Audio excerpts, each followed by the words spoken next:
자료 준비가 아주 잘 된 것 같다라는 느낌이 살짝 들기는 해요. 그래서 이거 주피터 노트북 쪽에 정리를 하셨네요. 그렇죠? 그래서 그 화면 공유 잘 되어 있고요. 목소리 한번 체크할게요. 그 다음에 오늘 발표하시는 분들은 카메라도 조금 부탁을 드리겠습니다. 네, 좋습니다. 아, 혹시 목소리는 잘 들리시나요? 네, 저는 아주 잘 들리고 있습니다. 네, 저도 잘 들립니다. 네, 그럼 시작하겠습니다. 우선 오늘 주제는 7장 120 다산 콜 재단 토픽 모델링과 RNN LSTM입니다. 우선 7장은 두 가지 부분으로 이제 구성이 되어 있는데요. 120 다산 콜 재단의 데이터를 가지고 토픽별로 분석 시각화를 하는 부분과 이 데이터를 활용해서 RNN, LSTM을 통해서 모델링하는 이렇게 총 두 부분으로 되어 있습니다. 우선은 잠재 디리클레 할당을 이용해서 토픽 모델링을 해보고 그리고 이거를 시각화 해보는 코드가 있고요. 그리고 난 다음에는 어, 이 데이터를 가지고 테스트랑 트레인 데이터로 분리해서 모델링을 해서 학습시켜보는 이렇게 두 부분으로 나눠져 있습니다.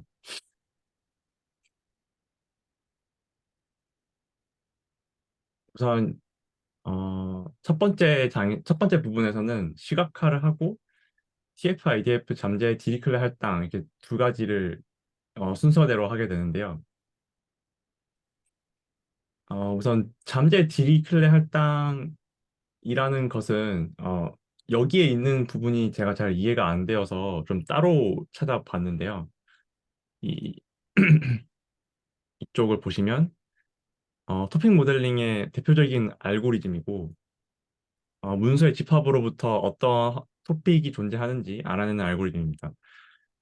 이거는 TF, IDF 행렬이랑 BOW 행렬을 입력으로 받고요. 그렇다는 거는 LDA는 단어의 순서를 신경 쓰지 않는 그런 알고리즘이라는 것을 알 수 있습니다. 그리고 이 알고리즘의 수행 순서를 간단하게 적어봤는데요. 첫 번째는 토픽의 개수, 그러니까 토픽이 몇 개인지를 직접 K개 할당해주고, 두 번째는 어, 문서 안에 있는 모든 단어를 K개의 토픽 중에 하나의 토픽으로 할당하게 됩니다. 이 할당은 랜덤하게 하는 걸로 저는 알고 있고요. 그리고 이 알고리즘을 모든 단어에 대해서 반복하게 됩니다.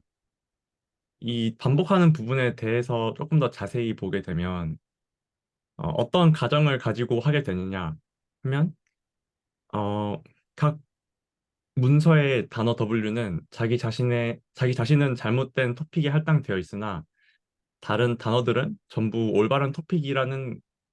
아, 오- 전부 올바른 토픽에 할당되어 있다고 가정을 하고 이 알고리즘을 진행하게 됩니다. 이 위의 가정을 가지고 두 가지 기준에 따라서 어, 각 단어가 가진 토픽을 다시 할당하게 되는데요. 첫 번째는 문서 뒤의 단어들 중에 토픽 T에 해당하는 단어들 비율이 되고, 두 번째는 각 토픽들 T에서 해당 단어인 W가 얼마나 분포되어 있는지를 보게 됩니다.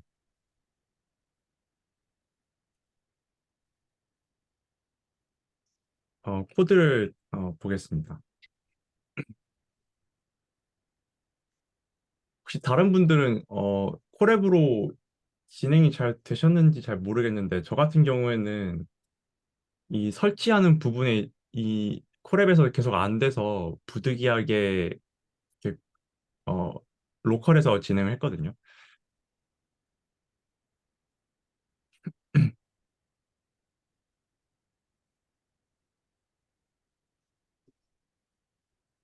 음, 해당 URL에서 CSV를 읽어오고요. 이렇게 어, 제목이랑 내용 번호 이렇게 읽어오는 모습을 볼 수 있습니다.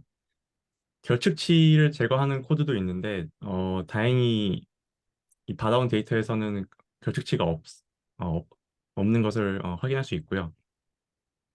그리고 이렇게 제목이랑 내용을 합쳐서 문서라는 컬럼을 새로 만들게 됩니다. 그 다음에는 단어를 벡터화하게 되는데요. 이 부분은 이전에서도 다룬 적이 있지만 간략하게 짚고 넘어가자면 우선 단어 토큰을 생성하고 각 단어의 수를 세어서 인코딩 벡터를 만들게 됩니다. 순서는 아래와 같이 토큰 리스트로 변환을 한 뒤에 각 토큰의 출현 빈도를 세고 인코딩 벡터로 변환한 다음에 변환하게 됩니다. 그리고 사용할 수 있는 주요 매개 변수는 다들 잘 아시다시피 아래와 같이 있고요. 그리고 단어들의 출현 빈도를 벡터화하기 위해서 카운트 벡터라이저를 쓰게 됩니다. 여기서는 보시다시피 도듬, 경우 또는을 불용어로 사용하는 모습을 볼 수 있습니다.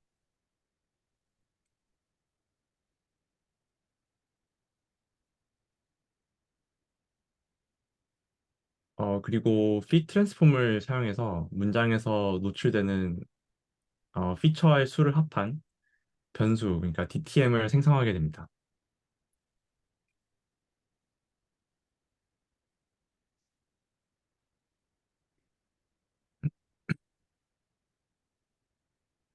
그리고 어,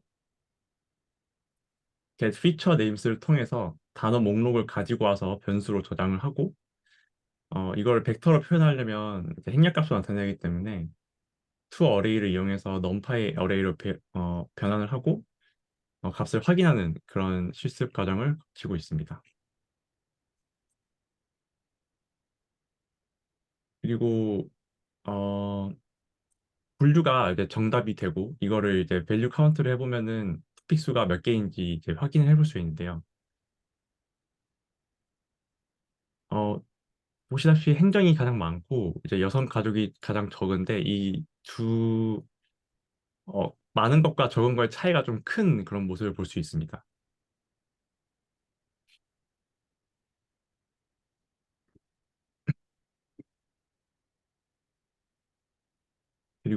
그리고 다음 코드에서는 어, 토픽 개수를 이제 지정을 해주고요. 그리고 LDA를 사이클런에서 불러와서 어, 이제 모델을 만드는 모습을 볼 수 있습니다. 그리고 시각화하는 부분이 아까 말씀드렸다시피 제가 콜앱에서 안 돼서 별도로 진행을 했는데 아래와 같은 이제 모습을 볼 수가 있고요. 제 각 버블은 어, 토픽 LDA를 진행하고 난 다음에 생성된 토픽이고 이 각 토픽별로 마우스로 올리게 되면은 토픽별로 대표적인 단어들을 이렇게 정리된 모습을 볼 수 있습니다.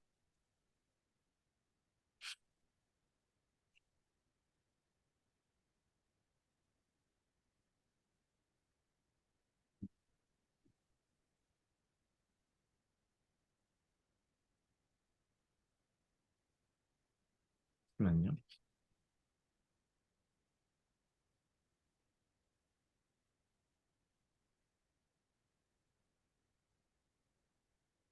그 다음으로는 TF IDF 벡터라이저를 이용해서 TF IDF 방식으로 단어의 가중치를 조정하고 이를 벡터화하는 그런 실습 코드를 볼 수 있습니다.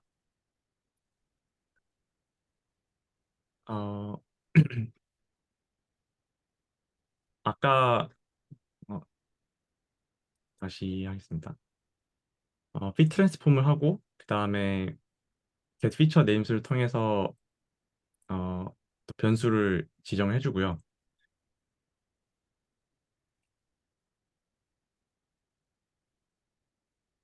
그리고 각 단어별로 비율을 확인하는 그런 시스 코드를 확인할 수가 있습니다.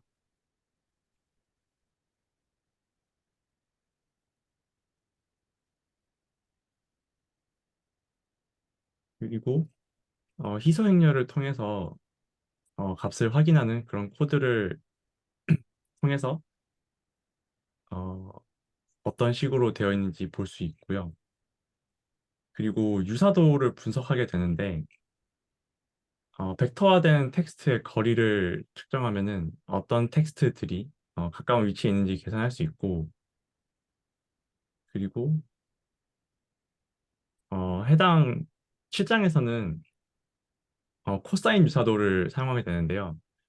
보통 유사도 분석이라고 하면은 코사인 유사도 그리고 유클리드 거리를 많이들 사용하는데, 유클리드 거리의 단점은 예를 들어서 문서가 A, B, C가 있다고 하고 가정을 하고 어, 같은 내용의 주제를 가진 문서는 A와 B인데 A와 B는 문서의 길이가 두 배가 차이가 나고, 반면에 A와 C는 주제가 다르지만 길이가 비슷하다고 가정했을 때 A와 B가 비슷한 것이 아니라 A와 C가 더 유사한 것으로 나올 수가 있습니다. 이런 길이에 따라서 영향을 받는 부분이 유클리드 거리의 단점이 되겠고요. 반면에 코사인 유사도는 벡터 간 방향에 이제 초점을 두기 때문에 문서의 길이가 달라도 비교적 공정하게 유사도를 측정하는 그런 모습을 볼 수 있습니다.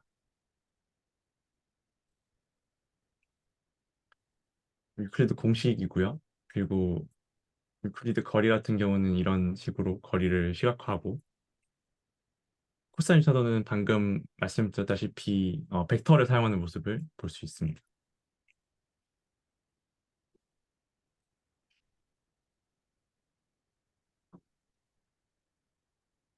그래서 코드를 실행해서 유사도를 어, 순서대로 나열한 모습인데요. 유사도가 유사도와 그리고 그 제목을 볼 수 있습니다. 저 같은 경우는 내용이 어떤 내용인지도 한번 보고 싶어서 이렇게 한번 내용도 추가해서 한번 확인을 해봤습니다. 이제 다음으로는 이제 RNN, 그러니까 순환신경만으로 텍스트 분류하는 파트입니다. 우선 순환신경망의 가장 큰 특징은 이전 단어가 다음 단어에 의존 관계를 지닐 수 있도록 시퀀스 형태로 입력이 된다는 건데요. 우선 나는 가방을 들고 괄호에 간다. 나는 숟가락으로 괄호를 먹는다라는 두 문장이 있을 때 1번 괄호에 올 수 있는 단어는 상당히 한정적입니다. 커포스 중에 밥이 들어오는 부분은 없기 때문인데요. 이렇게 음, 맥락에 대한 정보를 담을 수 있다는 게 이 순환신경망의 가장 큰 장점이라고 할 수 있습니다.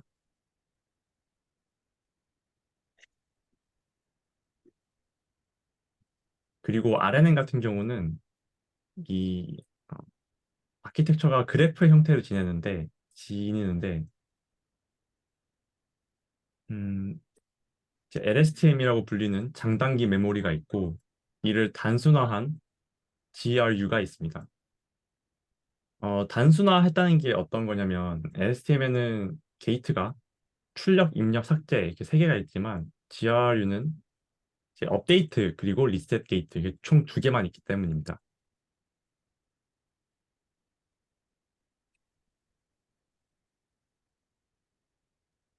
우선 RNN에 대해서 조금 더 자세히 알아보려면 어, 전후 문장의 의존성이 어떻게 계산이 되는지를 이제 이해를 해야 되는데요.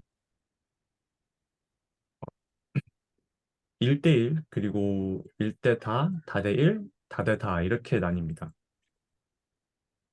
우선 1대1 같은 경우는 순환행렬만의 가장 기본적인 모델이 되고요. 1대 다는 하나의 이미지를 가지고 여러 문장으로 표현하는 경우에 쓰이고, 이제 다대 1은 어, 영화 리뷰 같이 여러 단어가 있는 경우에 이를 긍정 또는 부정 같은 감정 하나로 이제 분류하는 그런 작업에 사용됩니다. 다대다 같은 경우에는 여러 단어를 입력받아서 다시 여러 단어로 구성된 그런 문장으로 반환하는 일종의 번역기 같은 경우에 많이 사용된다고 볼 수 있습니다. 우선 이 책 같은 경우에는 이제 텐서플로우를 이용해서 실습을 진행했고요.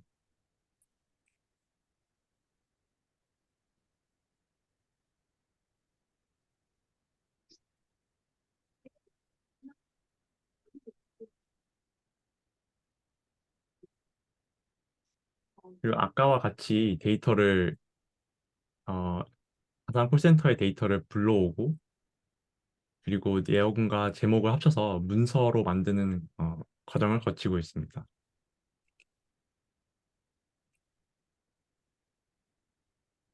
아까도 확인했지만 이 분류가 이 행정과 여성가족, 뭐 건강과 같은 분류와 좀 빈도수가 차이가 굉장히 많이 나는 걸 볼 수 있습니다. 행정과 경제는 좀 비슷한 모습을 보이지만 그 아래의 복지 환경, 그 이하의 카테고리는 굉장히 좀 적은 모습을 볼 수 있는데요. 이렇게 좀 빈도수 값이 불균형한 모습을 보이고 있는데 이렇게 되면은 성능이 떨어질 수가 있기 때문에 보통의 경우에는 언더 샘플링이나 오버 샘플링으로 어, 빈도수를 균형 있게 만들어주는 작업을 거칩니다. 하지만 여기에서는 상위 3개의 카테고리만 가지고 진행하는 방식을 사용했습니다.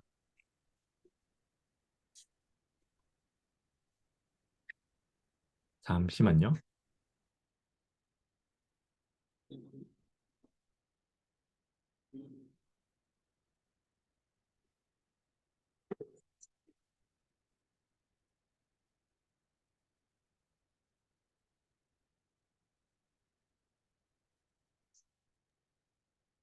죄송합니다.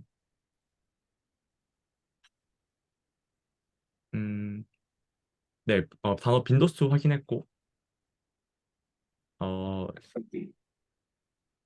이제 원핫 인코딩을 통해서 레이블 값을 이제 원핫 형태로 생성하는 부분입니다. 우선 순환신경망 같은 머신러닝 알고리즘의 어, 행정과 경제 이런 문자열 값을 그대로 사용할 수는 없기 때문에 이를 숫자 형태로 만들어주는 부분이 필요한데요. 이 숫자형으로 인코딩하는 방법 중에 하나가 원핫 인코딩이 있습니다. 원한 인코딩은 이렇게 각 카테고리별로 컬럼을 만든 다음에 해당하는 단어는 1, 그렇지 않은 경우는 0을 할당을 해서 구분하는 방식을 채택하고 있습니다.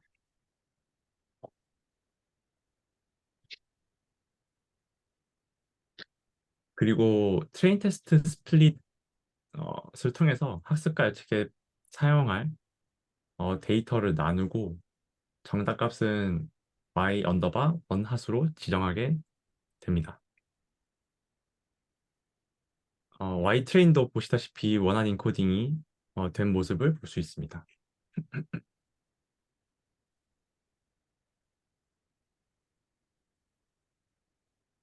그리고 제가 잘 몰랐던 부분인데 뭐 특정 분류가 학습 세트 트레인에는 많고 어, 테스트에는 너무 적어서 이제 균형이 깨지는 경우에는 이제 제대로 학습이 되지 않는 경우가 발생하기도 한다고 해요.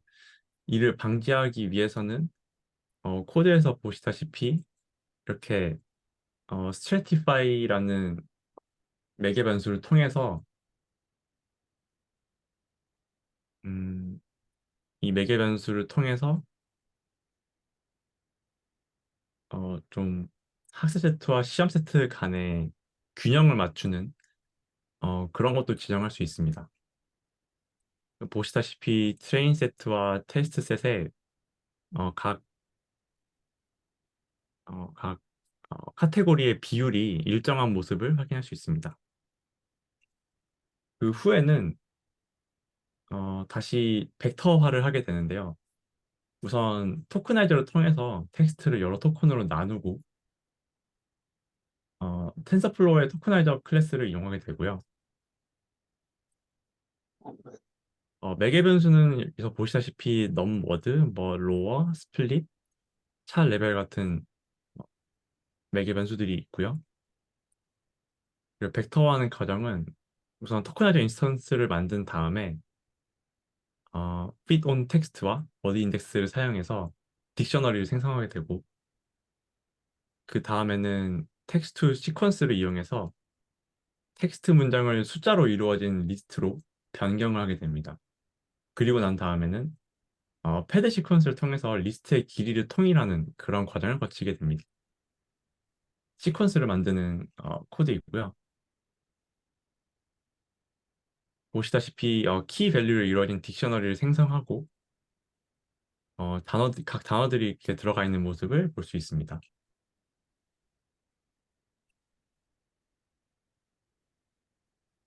그리고 단어별 빈도수를 확인하게 되면은 이렇게 데이터 프레임에 잘 들어가 있는 모습을 볼 수 있습니다. 그리고 난 다음에는 패딩이라는 과정을 거치게 되는데요. 아무래도 문장 간의 길이가 서로 다 다르기 때문에 이런 패딩이라는 과정을 거치게 됩니다. 어, 컴퓨터 같은 경우는 이제 문서의 길이가 전부 동일해야 하나의 행렬로 보고 한 건에 묶어서 처리를 할 수 있기 때문에 이런 과정을 거치게 되는데요. 어, 상대적으로 짧은 문장을 가장 긴 문장에 맞추어서 길이를 맞추게 되고, 미국 11버전이 출시된 지 어느 정도 네?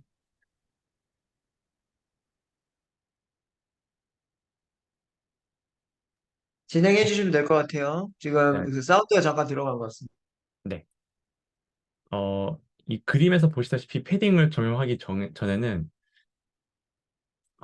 문장 간의 길이가 서로 다 다른 모습을 볼 수 있지만 패딩을 적용하게 되면은 이 짧은 문장에 이제 0을 채워 넣어서 이제 긴 문장에 맞게끔 길이가 다시 조정된 모습을 볼 수 있습니다.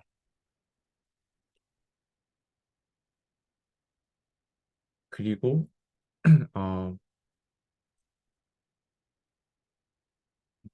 네.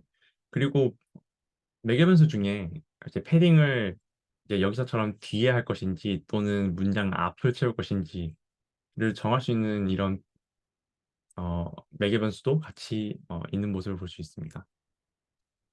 이런 과정을 거치고 나면은 이제 모델을 만들 수가 있는데요.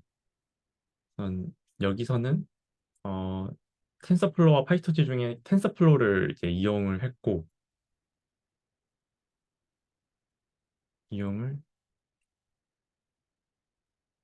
했습니다. 그리고 하이퍼 파라미터를 설정하는 부분을 이제 거쳐서 클래스의 수를 어, 지정하는 코드를 볼 수 있습니다.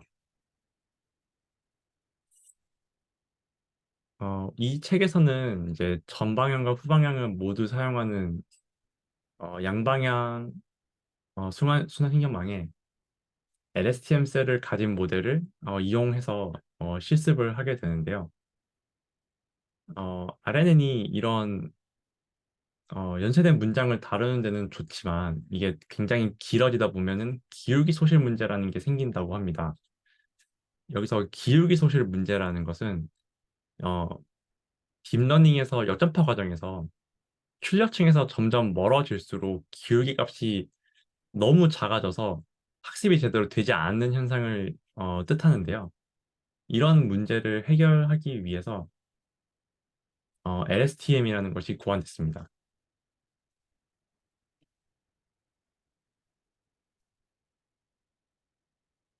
우선 이 코드를 보게 되면 맥스랜스는 한 문장의 최대 단어 길이로 아까 짚고 넘어간 패딩의 기준이 되고요. 그리고 첫 번째 층이 연쇄로 이루어져 있기 때문에 리턴 시퀀스 부분은 true로 설정이 되어 있습니다. 이 부분을 true로 선택하게 되면은 메모리 셀이 모든 시점에 대해서 은닉 선택값을 출력하게 되고 false로 선택을 하게 되면 하나의 은닉 선택값만 출력하게 됩니다. 그렇기 때문에 마지막 시점에서는 리턴 시퀀스 부분을 지정하지 않고 메모리 셀의 은닉 선택값만 출력하게 되는 모습을 볼 수 있습니다. 아까 설명드린 부분의 그림이고요. 이런 또 기울기 소실을 해결하기 위해서 또 배치 노멀라이제이션으로 정규화해주는 과정을 또 거치게 됩니다. 그리고 활성화 함수는 렐루와 소프트맥스를 사용했다고 합니다. 그 다음 과정은 모델을 컴파일하는 과정인데요. 이 컴파일이라는 거는 기울기가 최적점을 찾아가는 과정이고 이거를 사람으로 대입을 하게 되면은 어떤 선택을 했을 때 손실이 가장 빠르고 안정적으로 줄어들 것인가에 대한 퀴즈를 푸는 과정이라고 보시면 되겠습니다. 우선 7장에서의 예제는 어, 정답값이 0과 1로 이제 나타난 희소행렬의 형태로 되어 있기 때문에 손실함수로 카테고리칼 크로스 엔트로피를 사용하게 되고 어, 정답값과 차이가 줄어드는 양상을 이제 비교하게 됩니다. 여기서 모델의 최적화를 위한 옵티마이저는 아담을 그리고 평가 지표는 정확도 기준으로 설정을 했고요. 우선 이 책에서는 아담이 SGD나 모멘텀 같은 다른 옵티마이저보다 우수한 결과를 나타냈다고 합니다. 이렇게 코드를 실행하게 되면 이렇게 모델을 컴파일을 하게 되고요. 그 다음에는 이제 모델을 학습하게 됩니다. 음, 우선 과적합에 대해서는 아마 잘들 아시겠지만 어, 학습은 잘 됐는데 테스트하는 과정에서 이제 제대로 어, 제대로 테스트 결과가 제대로 나오지 않는 그런 걸 과적합이라고 하고요. 그리고 이런 과적합을 피하기 위해서는 다양한 방법들이 있는데 어, 이 예제에서는 이제 콜백 함수를 이용해서 조기 종료하는 방법을 사용했다고 합니다. 이 콜백 함수를 이용해서 조기 종료를 하게 되면 과적합이 이루어지기 전에 어, 학습을 종료하게 됩니다. 예를 들어서 100번 학습을 해라라고 시켰지만 충분히 학습이 되었다고 판단을 하게 되면 그 이전에 뭐 20번, 10번만 학습을 진행하고 종료를 하게 될 수도 있는 거죠. 여기서는 어, 얼리 스토핑에 대한 매개 변수를 5로 설정해 준 모습을 볼 수 있습니다.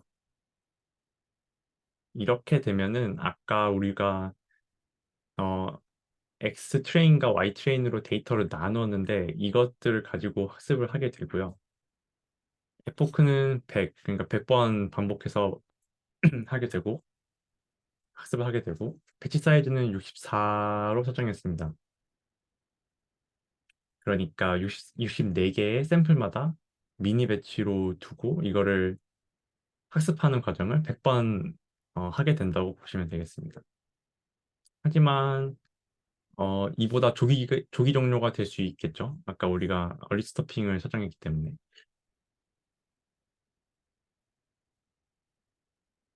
그리고 이렇게 어, 코드를 실행을 시키면 학습을 하게 됩니다. 전 책에서는 11번 만에 학습을 종료했고요. 제가 직접 실행한 코드에서는 22번 만에 학습을 종료했습니다. 그리고 어, 이거를 데이터 프레임화를 하게 되면 어, 시각화를 통해서 직접 그래프를 볼 수 있는데요. 우선 책에서와 제가 직접 실습한 내용을 비교해 보겠습니다. 우선 책에서도 나와 있다시피 학습 정확도와 검정 정확도가 있고 이 둘의 간극이 좁을수록 학습이 잘 된 것이라고 보고 있습니다. 학습했을 때는 정확도가 높은데 이걸 검증해 보니까 정확도가 낮다. 그러면은 과적합 됐다고 볼 수 있겠죠. 이 책에서 봤을 때도 이제 과적합이 발생한 걸 볼 수 있고 제가 직접 실습한 거를 봐도 과적합이 발생한 거를 볼 수 있습니다.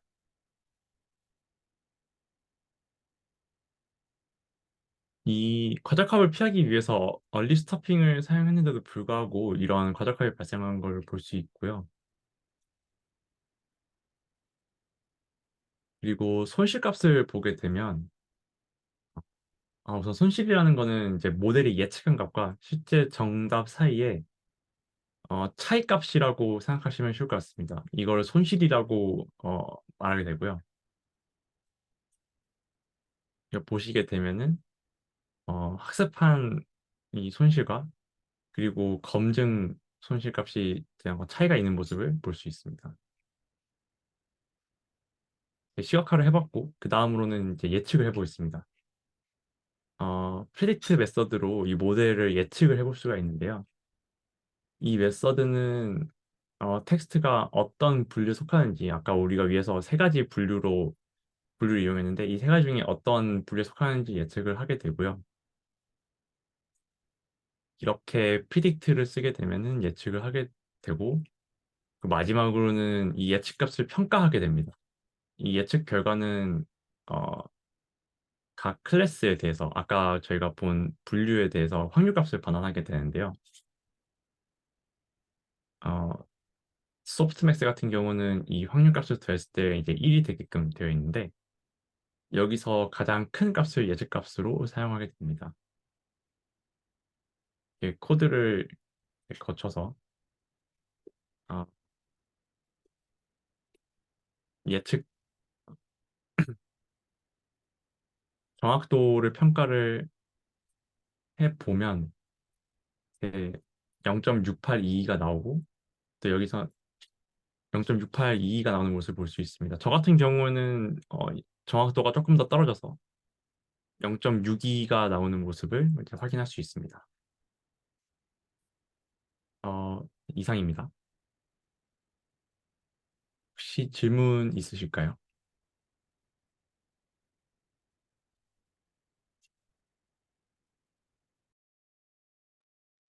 그 설명을 잘 들었고요. 궁금한 게 하나 있는데요.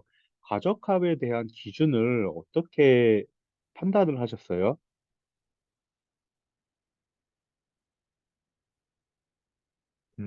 잠시만요. 네.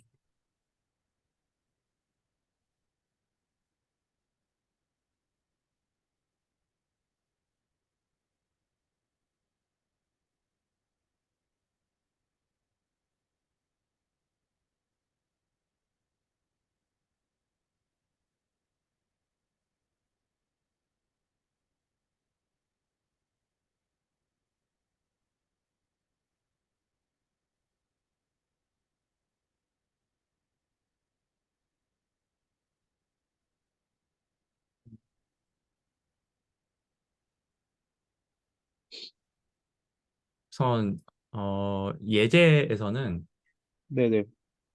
이 손실값, 그러니까 검증 손실값을 이용해서 어, 이거를 기준으로 언제 종료할 건지를 정했고요. 음, 과적합에 대한 기준에 대해서는 아까, 네, 아까 그 차트를 보여주셨는데, 그 차트를 네네, 이 다시 한 부분 번만 보시, 말씀하시는 건가요? 네, 네, 네. 네. 어큐러시랑 블리드 어큐러시를 갖고, 정확한 기준, 그러니까 음, 딱 떨어지는 기준이 있는지는 저는 잘 모르겠습니다. 혹시 아시는 분이 있으실지 모르겠는데, 그러니까 이 책에 대해서 보면은, 그냥 학습 정확도랑 네, 검증 정확도 차이가 많이 벌어지면은, 네네. 과적합 됐다 이렇게 그냥 의미로 하는 것 같은데, 그 네네. 기준이 그냥 그래프로 그려보고 나서 그냥 많이 벌어져 보이면은 아, 그냥 과적화 됐구나 이렇게 그냥 판단을 하는 것 같아요. 그래서 혹시 이 네네. 부분에 대해서 어떤 기준이라든지 어떤 다른 그 평가 측정, 과적합에 대한 측정 방법을 좀 아시는 분 있으시면은 혹시 설명을 해주실 수 있으신가요? 네, 오늘 그, 발표하신 분 네. 제외하고 나머지 분들 중에서 예. 네네. 저도 그 저기, 기준에 대해서는 네, 정확히 아는 부분이 없어서 혹시 네, 네. 아시는 분 계시면은 한번 말씀해 주시면 감사하겠습니다. 그 과적합이 학습 데이터로 학습을 해가지고 학습 데이터를 예측할 때는 잘 예측이 되는데 만약에 새로운 데이터, 검증 데이터 같은 새로운 데이터를 예측할 때는 좀 잘 안 되는 거를 과적합이라고 저는 알고 있어요. 네네네. 그래가지고 그래가지고 저는 그 트레인 데이터를 학습했을 때 트레인 데이터를 예측할 때 그 정확도가 검증 데이터 예측할 때 정확도보다 더 클 때? 그러니까 훈련 데이터는 잘 예측이 되는데 검증 데이 검증 데이터로 예측을 할 때는 잘 안 될, 좀 뭐냐, 잘 안 될 때? 그러니까 트레인 음, 데이터의 어큐러시가 밸리데이션 어큐러시보다 더 클 때를 저는 과적합이라고 좀 알고 있는데 혹시 다른 분들은 아, 근데 그냥 저도 네, 그렇게 알고 있긴 하거든요. 그래서 네, 어, 말씀하신 거에 따르면은 이게 평가하는 부분에서 이제 트레인 데이터로 평가를 해보고 그 다음에 예측 값으로 또 평가를 해서 이 정확도의 차이가 없으면 학습이 잘 된 것이고 정확도가 차이가 나는데 트레인 데이터가 예측 데이터보다 훨씬 높게 나왔다면은 그런 경우에는 과적합이 됐다고 볼 수 있을 것 같습니다. 제 생각은 그렇습니다. 아, 예, 예. 두 분 답변 감사합니다. 예, 그래서 아마 여기 책에 나온 그래프로 그려서 확인하는 거 첫 번째, 아까 네, 준봉님이 말씀하신 것처럼 그 검증 데이터랑 실제 테스트 데이터에 대한 그런 기준 차이를 다시 네, 꼼꼼하게 보는 게 그렇게 맞는 것 네. 같고, 이게 어느 정도 딱 이게 뭐 예를 들어 뭐 상관계수 같은 경우 0.57 이상이면은 강한 상관계수다라는 어떤 기준이 있는 게 아니라 그냥 판단자가 주관적으로 아, 이 정도의 그런 격차가 보이면은 과적합인 것 같다라고 의심을 해가지고 그냥 진행하는 약간 그런 식으로 판단을 해야 되는 거군요. 예. 아, 예, 알겠습니다. 두 분 답변해 주셔서 감사합니다. 네, 질문해 주셔서 감사합니다. 네네. 혹시 네, 또 다른 질문 있을까요? 그 저는 콜앱으로 실습을 했는데 혹시 네. 223페이지 그 파이 LDA VIS를 통한 시각화 네. 파기 부분 거기 코딩이 실행되나요? 혹시? 잠시만요. 223페이지라고 하셨었죠? 네. 네. 네, 거기 부분에서 제가 이게 콜앱을 보여드릴게요. 이게 어떻게 됐냐면은 애초에 여기서 설치하는 부분에서 에러가 계속 나더라고요. 이거를 제가 음, 반나절 정도를 써가지고 계속 네. 런타임 계속 실행하고 해봤는데도 계속 이렇게 돼가지고 저 같은 경우에는 이거를 그냥 로컬에서 아, 그냥 따로 그 환경을 만들어가지고 거기서 실행하니까 이게 좀 겨우 되기는 했는데 네, 그렇군요. 네, 잘 안 됐었습니다. 혹시 다른 분들은 다 잘 되셨는지 좀 궁금하네요. 저는 콜앱에서 실행됐는데요. 네네. 그게 설치되는데 시간을 많이 잡아먹어서 그 콜앱의 상단 메뉴 보면 런타임이라고 있잖아요. 네. 런타임에서 런타임 타입에 들어가셔서 저기 GPU를 사용하는 걸로 하시면 체인지 아, 런타임 타입이라고 있거든요. 예, GPU를 선택하시면은 아마 네네. 빠르게 설치가 돼요. 설치하는 시간이 뭐 몇 분 안 걸렸던 것 같은데, 그 설치가 되고, 아, 뭐, 네. 첫 번째 것만 설치가 되면, 뭐, 코드에 오류가 있는 건 아니니까, 그 네네. 뒷단에 그 토핑 모델링 시각화된 결과 아마 다 보실 수 있으실 겁니다. 아, 네, 감사합니다. 네, 감사합니다. 여기 그 GPU에서 아까 GPU를 선택했잖아요. 그 밑에 TPU는 혹시 뭔가요? 아, 잠시만요. 예, 여기 제가 보면은 알기로는 GPU가 이렇게 저기, 그 구글에서 설계한 뭐 그런 GPU 기능을 하기 위한 뭐 그런 그 칩이라고 알고 있거든요. 네, 아, 예, 저도 예. 그렇게 알고 있습니다. 네. 아, 구글에서 만들었, 예. 더 좋은 네. 건가 보네요. 네, GPU보다. 근데 이게 뭐 무료 버전은 제한이 있어서 아마 하루에 좀 얼마 정도 쓰면은 안 돼요, 이제. 예전에는 아, 무료였었는데 지금은 이제 네네네. 저기 아마 구독형 뭐 그런 걸 네. 구독하셔야지 아마 저 아, GPU를 무제한으로 쓸 제한이 있을 겁니다, 아마. 예. 한 달에 돈을 내야 되네요. 10달러 네. 이상을 내면은 10달러 내는 게 있고 49달러 내는 이렇게 세 가지 버전으로 있는 걸로 알고 있거든요. 프랩이. 음, 그래서 이제 사용하시는 거에 맞춰서 좀 무거운 거를 돌리신다고 하면은 유료 버전을 쓰라고 이제 그렇게 들었습니다, 저는. 아, 네네네. 아, 예. 아, 감사합니다. 예, 답변해 주셔가지고. 예, 요즘에 생성형 예, AI 많이 돌리고 있기 때문에 뭐 이렇게 네네네. 10달러 이상짜리 하시면은 생성형 AI도 조금 가볍게 돌리는 편인 것 같아요. 써보니까 음, 요즘에는 생성 AI의 코드들도 엄청 돌리잖아요. 그래서 어차피 GPU 네네네. 돌려서 진행을 해야 하는 부분들이 많아요. 그래서 앞으로는 아, 네. 콜앱 프로 써야 되지 않을까? 뭐 이런 생각을 좀 많이 하고 있습니다. 네. 그러면 그 동욱님 같은 경우는 뭐 어떤 거 쓰세요? 그 제일 비싼 거 쓰시는 거예요? 저도 가장 싼 걸로 하고 있어요. 아, 가장, 아직까지는. 예. 아직까지는, 예, 예. 가장 싼 걸로 하고 있고요. 지금 네, 저는 그 데스크탑에 조금 네. 사가지고 서버급에 해당하는 거가 있어가지고 콜앱에서 어, 먼저 막 해보고요. 만약에 이제 네. 어떤 거가 뭐라 그래야 되나 반대로 할 경우도 있기는 한데 지금 데스크탑 쪽에 저는 구성을 해놨어요. GPU 2개 꽂아놓고 CPU도 좋은 것도 오, 꽂아놓고 있기 때문에 네네네. 솔직히 말해서 콜앱 자체가 필요는 없는데 네, 이제 어디 외부에서 강의를 할 때는 그거를 원격으로 붙여가지고 보여줘야 되잖아요. 그리고 그거 네네네. 실질적으로 이제 외부에서 그런 것들을 같이 하려면은 이분들이 콜앱 유료로 쓰는 게 당연히 제가 할 수 있는 방안이 없잖아요. 강의를 한다고 하면은. 그래서 만약 콜앱 네네네. 유료 결제 잠깐 하셨다가 쓴다. 이런 구조밖에 없어가지고 지금 현재는 그런 상황입니다. 그래서 일단은 뭐 네네. 물리적으로 하기에는 예를 들면 그래픽 카드 조금 뭐 A100 이런 것들로 구성을 한다고 해도요. 요즘에 그래픽 카드 자체도 또 많이 비싸져 가지고 네, 지금 구현을 되게 한다 많죠. 하면은 한 네. 1200만 원 이 정도 들어가야 될 거예요, 아마. 와, 네. 1,200만. 저희가 저도 이제 네. 약간 이제 GPU 초기 때 사가지고 조금 그래도 쌀 때 산 것 같은데 네. 요즘에는 4080 뭐 이런 것들 가져다가 구현을 하려고 하면은 2개 정도 꽂는다. CPU도 뭐 인텔 쪽에서도 괜찮은 세대 걸로 하겠다. 뭐 이러면은 그 정도 급을 쓰셔야 될 거예요.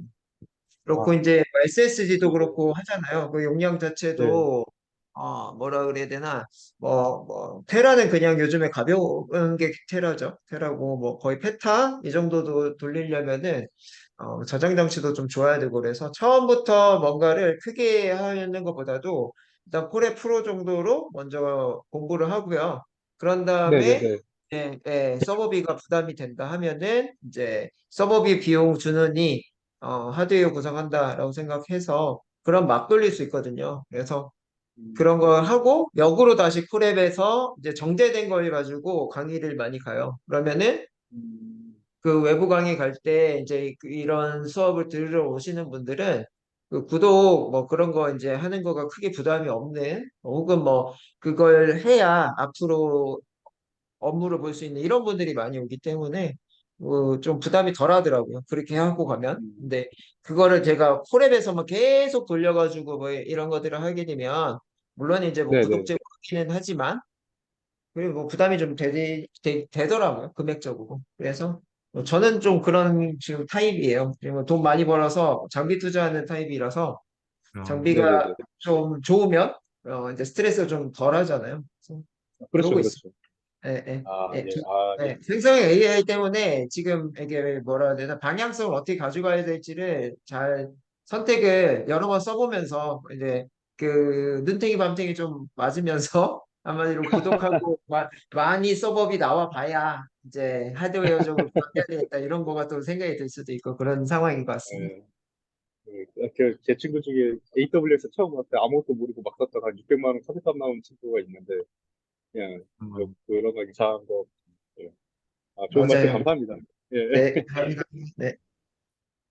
그 나나샌드님께서 이 223쪽에 있는 그래프의 의미가 무엇인지 알 수 있냐고 질문해 주셨는데, 어, 제가 이해한 정도는 어느 정도까지냐면은, 이 왼쪽에 있는 부분은 그 토픽 모델링을 거쳐서 변환된 토픽들인 걸로 알고 있고요. 그리고 이 마우스를 올렸을 때 오른쪽에 나타나는 이 그래프는 이 토픽을 대표하는 단어들을 모아놓은 걸로 네, 알고 있습니다. 여기까지, 그러니까 이 정도 수준까지 제가 이해를 하고 있어서, 어, 혹시 저보다 조금 더 잘 이해하신 분이 있으면 한번 설명해 주실 수 있을까요?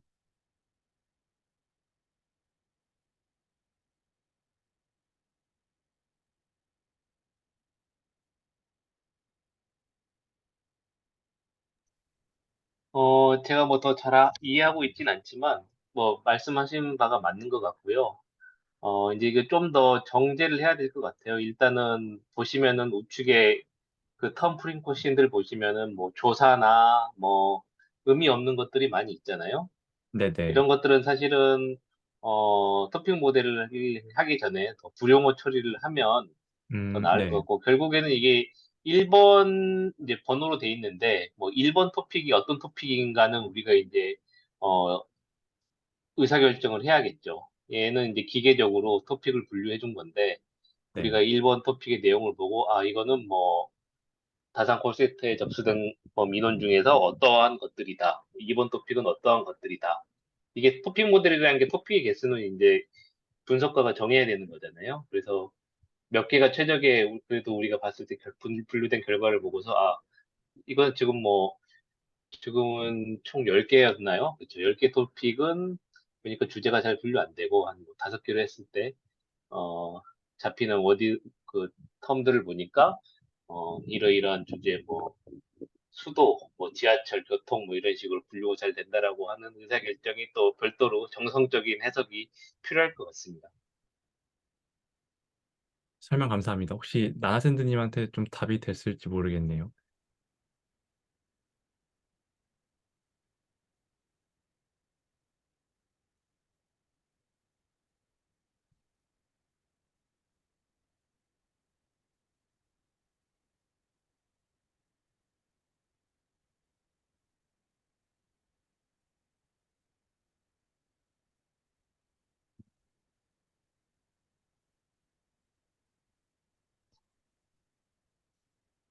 또 다른 질문 있으신 분 있으실까요?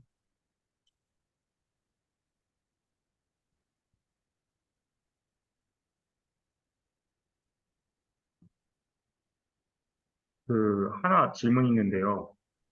네. 239페이지에 토크나이저.점 텍스트 투 시퀀스가요. 그 이, 텍스트에다가 그 번호를 순서를 붙이는 것 같은데, 순서를 붙일 때 그 텍스트 대신에 숫자를 넣을 때 그 기준이 있나요? 약간 어느 단어는 1번, 어느 단어는 2번, 어느 단어는 3번 이렇게 해서 붙이는 그런 기준이 있나요? 그, 어, 제가 알기로는 없는 그런 게 따로 있는 거는 아닌 걸로 알고 있는데, 음, 이 부분은 저도 명확하게 잘은 모르겠네요.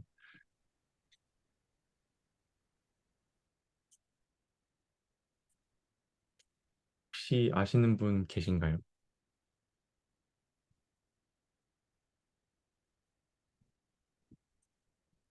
이 텍스트 문장을 숫자로 이루어진 리스트로 변경할 때 어떤 기준을 가지고 지정하게 되는지.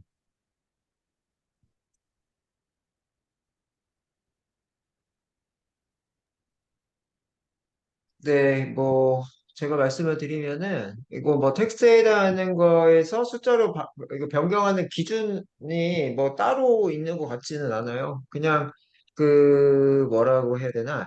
속도 부분에 해당하는 거를 하기 위해서 이게 텍스트, 어쨌든 간에, 그죠? 뭐 자연어에 해당하는 거가, 이게 벡터로 이제 바꾸면서 벡터에 해당하는 걸 통해서 이제 이진수? 십진수에서 이진수를 또 바꿔가지고 이해하는 이런 부분들 때문에 하는 거라서 어떤 기준이 있는 거 이런 거는 잘 모르겠어요. 물론 이제 API 사이트나 이런 것도 보다 보면 있을 수도 있는데 저도 아직 그런 부분을 찾아본 적이 없어가지고 조금 애매하네요. 자, 지금 전화가 와가지고요. 네, 또 진행 좀 부탁드릴게요. 네, 감사합니다. 네.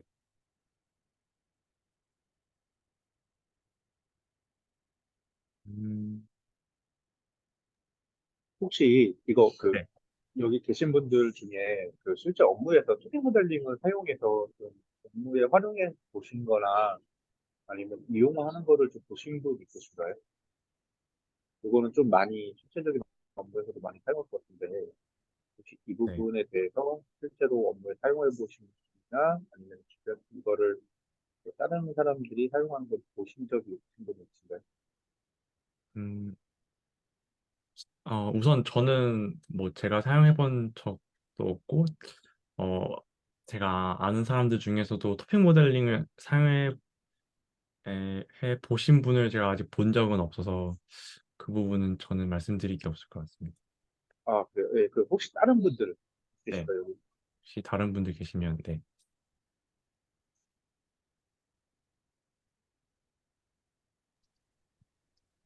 어, 도핑 모델링을 사용하는 이슈 자체가 그냥 제가 이제 초보자님 이거 쭉 보면은 예를 들어 뭐 고객들이 어떤 키워드 검색 키워드에서 키워드를 많이 검색한 거를 갖다가 말 그대로 시각화적으로 보는 것으로 쓰면 좋을 것 같다는 생각도 많이 들어요. 그래서 혹시 이런 거는 좀 많이 사용하지 않을까? 네, 싶긴 한데. 저는 일단 사용을 해봤는데요. 두 번 네네네. 정도 사용을 해봤는데, 한 번은 저희 회사, 회사에서 이제 직원들 대상으로 이제 만족도 조사를 하잖아요.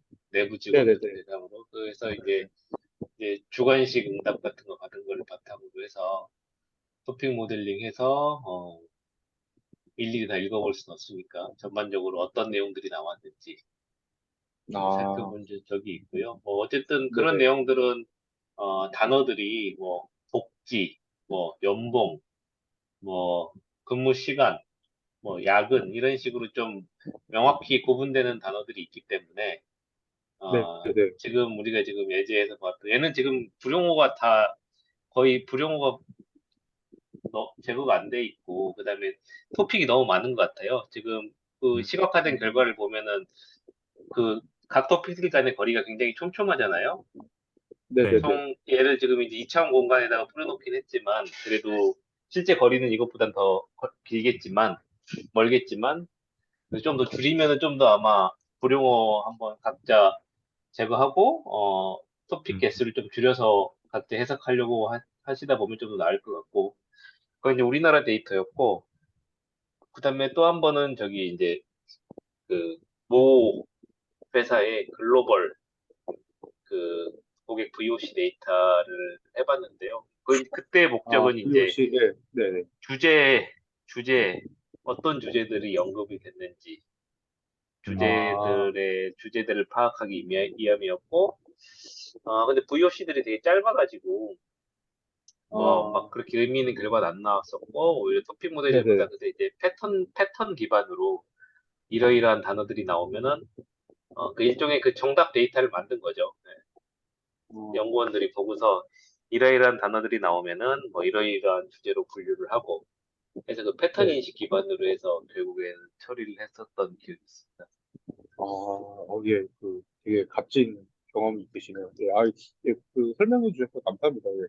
네, 이거를 잘 비슷하게 응용을 하면은, 뭐 실제 업무 하거나 회사에서 좀 적용해서 이용하고 쓸 수 있을 것 같습니다. 네, 감사합니다. 네. 네.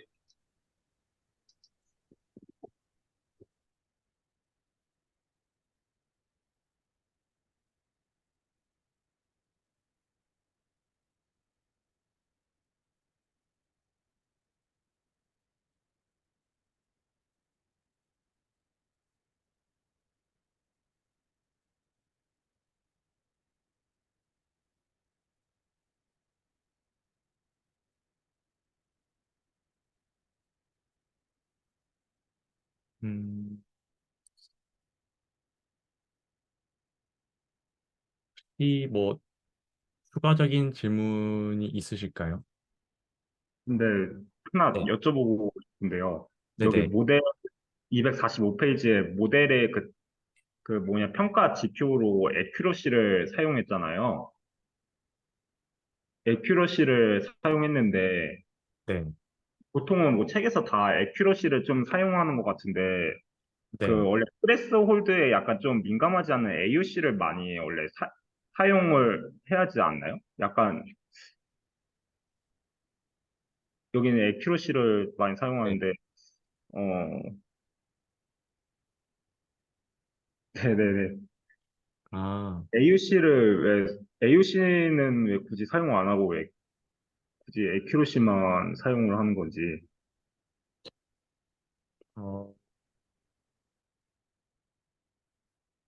아무래도 예제다 보니까 사실 여기 위에 진행한 것들 보면은 사실 뭐 불용어를 뭐 많이 제거한 것도 아니고 그래서 사실 어, 하면서 뭐라 해야 되지? 간단히 훑는 듯한 느낌도 좀 있다고 생각이 들었거든요. 그래서 말씀하신 것처럼 이제 매트릭스도 그냥 에큐러시만 쓴 것 같은데 어, 이 부분을 조금 더 고도화를 하려면은 뭐 불용어도 당연히 뭐 더 처리를 해야 될 것이고 그리고 모델을 뭐 컴파일하고 학습을 할 때도 매트릭스를 뭐 에큐시도 쓸 수 있고 아니면 말씀하신 것처럼 AUC를 사용한다거나 할 수 있을 것 같습니다. 아, 그래서 네. 네, 왜, 감사합니다. 왜 굳이 에큐시를 썼는지는 잘 모르겠네요. 예제에서 왜 굳이 에큐시 썼는지는 그 부분은 잘 모르겠습니다. 네, 그 정확도도 저도 중요하다고는 생각은 하는데 네, 저는 예전부터 딥러닝 책을 보면 매트릭스를 다 거의 다 에큐러시를 하더라고요. 그런데 AUC는 굳이 네. AUC를 지정한 곳 책은 한 번도 보지를 못해가지고 아, 너무 그런가요? 궁금해서 한번 여쭤봤습니다. 예, 제가 뭐 강의 같은 거 많이 하다 보면은, 뭐라 해야 되나, 말씀대로 AUC로 보여주는 게 더 직관적이에요. 그래서 이제 알고리즘마다 어떤 비교나 이런 거 하기가 좋기는 한데요. 여기서는 이게 원래 이제 입문자용에 해당하는 거랑, 그 다음에 이 수치 데이터로 표현을 하기 때문에 조금 더 직관적이다? 이런 느낌이에요. 제가 봤을 때 이렇게 뭐 교재 저자한테 물어보지는 않았어요. 그랬는데 제가 볼 때는 그렇게 보여요. 그래서 다른 교재들은 AUC로 설명하는 부분들이 조금 이제 개발자 버전에서는 그런 것들이 더 디테일하게, 그다음 통계 관련된 데에서는 그렇게 많이 보여주는 것 같고요. 이 교재에서는 그냥 그 수치 데이터로 보일 때, 그죠? 뭐 편하다 이런 것들 때문에 그러는 것 같고. 나나센드님도 답변을 주셨네요. 그래서 AUC 등 평가 지표로 사용을 하고 있는데 컴퓨터 로스 처리하기 위해서는 에큐리시 사용해서 파라미터 찾아가는 듯 하다라고 답변을 주셨네요. 네, 그래서 어떤 이유인지는 교재 저자한테 물어봐야지 정확할 것 같고요. 그 외에는 제가 볼 때는 그죠? 편의상 그리고 여기 있는 이 그 교재를 주로 보는 이런 분들의 타겟팅이 뭐 우리 같지 않을 것 같다. 예를 들면 이제 입문자용이다 이런 느낌으로 좀 봐주시면은 맞을 것 같다라는 생각이 들어요. 제가 교재 저자한테 한번 물어볼게요. 그 부분에 대해서는. 네, 감사합니다.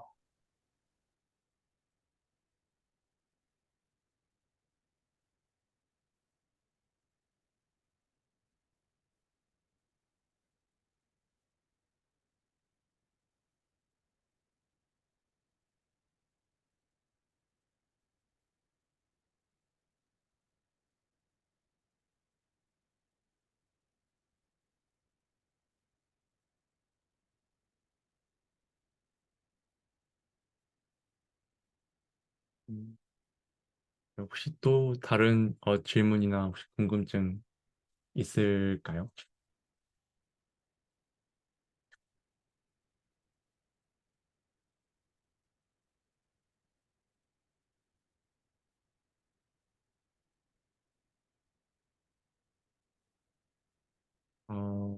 추가적으로 다른 질문 없으면 혹시 퍼실님한테 넘겨드려도 괜찮을지.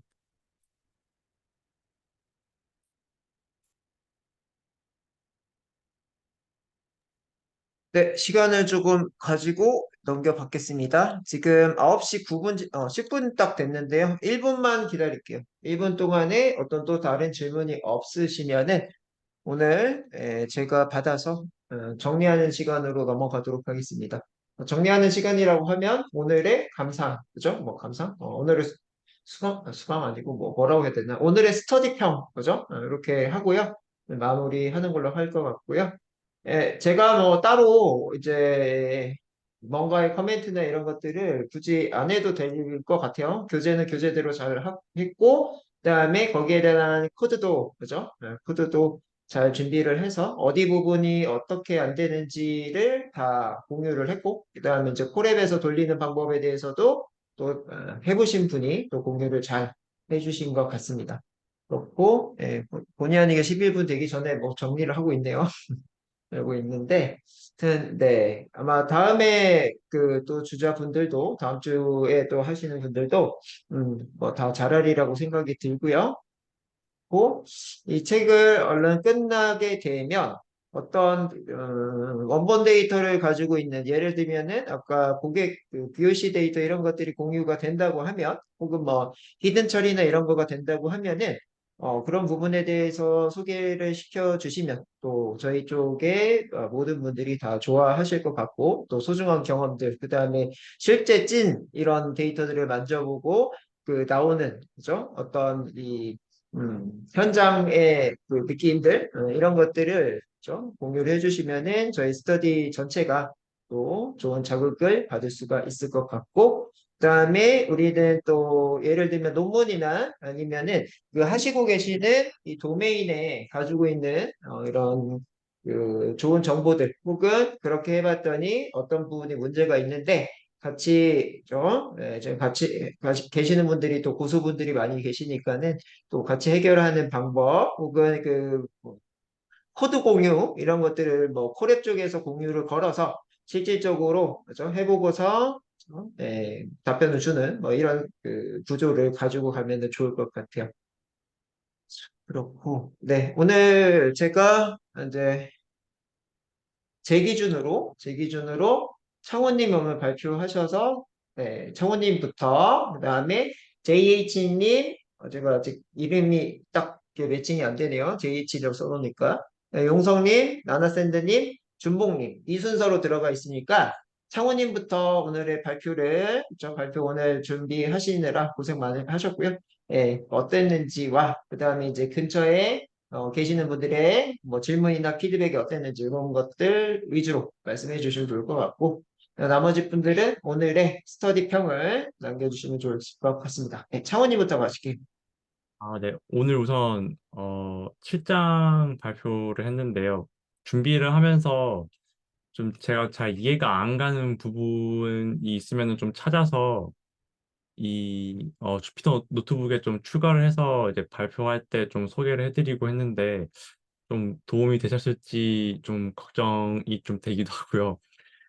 그리고 아까 질문 시간에 좀 많은 질문들을 해주셨는데 제가 이제 이 7장 실습을 하면서 생각지 못했던 부분들을 좀 많이 짚어주셨던 것 같아요.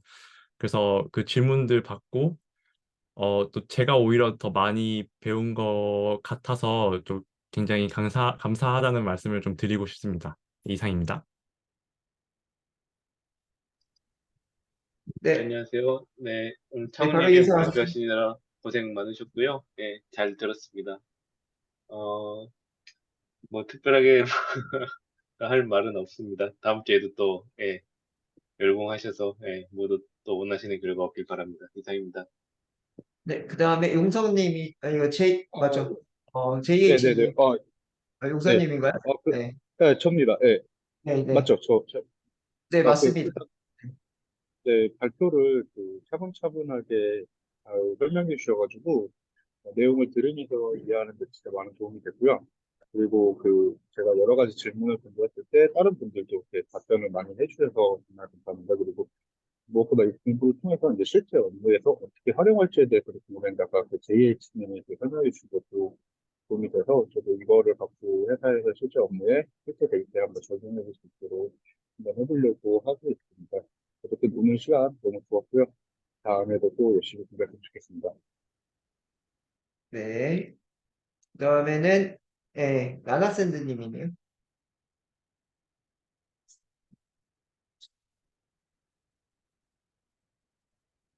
네, 나나샌드님은 채팅으로 말씀해 주시고 계신 것 같고요. 네, 제가 한번 그냥 쭉 읽을게요. 이번 내용에서 개인적으로 처음 부분에 나오는 LDA라는 개념이 어려워서 시작부터 허들이었습니다. 그래프 의미에 대해서 설명을 약간 설명 듣고 약간 해결은 됐으나 역시 어려운 듯합니다. 좀 더 다른 자료를 찾아보고 나중에라도 도움이 되도록 하겠습니다. 이렇게 남겨주셨습니다. 네, 그 다음은 준봉님. 그 발표 준비해 주셔서 감사하고, 저도 오늘 코딩 안 되는 부분도 왜 안 되는지 해결을 해서 좋았고요. 그리고 질문에 답변해 주셔서 다른 분들과 발표자분들께 감사합니다. 네, 감사합니다. 네, 그러면은 오늘 다들 발표 혹은 질문, 그 다음에 본인의 성장하느라 고생들 많으셨고요. LDA는 JH님이 또 위키독스를 공유를 해주셨는데요. 이 위키독스의 이 링크는 우리 단톡방에다가 해둘게요. 지금 줌을 끄게 되면은 해당되는 거가 날아가겠죠. 그래서 단톡방에다가 공유하고요. 오늘 제가 오늘 조금 뭐라 그래야 되나 많이 집중을 못한 것 같은데 다음 주에는 저도 많은 참여를 하도록 하겠습니다. 네. 오늘 여기까지 할게요. 고생들 많으셨습니다. 네, 수고하셨습니다. 다음 주에 뵙겠습니다. 수고하셨습니다. 네, 고생하셨습니다.